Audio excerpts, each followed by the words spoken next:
whenever you're ready.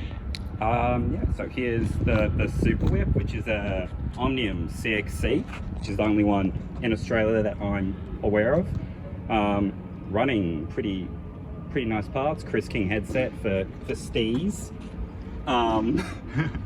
Thompson stem. Nice. Surly something bars.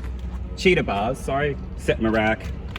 Nice. Get onto the wheels. They're I think they're stands to Hope Pro 2 Evo, so Awesome. solid. Drivetrain is rotor cranks because I'm super rich. To a bespoke 40-tooth chainring with Shimano XT Dior pedals. Shimano chain, so Nice. nothing. I think that was like an SLX, an old XT Dior derailleur, which is running an 11 to, I think it's a 42 cassette because that's the limit on this specific one. Rotors are 180 front and rear with Shimano XT Dior levers and calipers. The one's a little bit older than the other, and that's been fine. Nice. Relevant Designs feed bag, so keep the snacks and my kebabs at hand.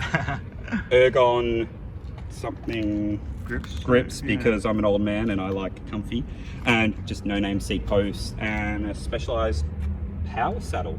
Awesome. Bottle cages, Lazane power cat, Lazane something. They're a really good Aluminum drink bottle construction. cage. I get really excited about nice drink bottle cages. Nice. And rubber is Vittoria Brandoners at a 700 by 40. Yep, Which measures that's out right. like, I think it's like a 45, so it's a little bit bigger, but my frame clears 50s, so it'd be sweet. Nice. Dude, super sick.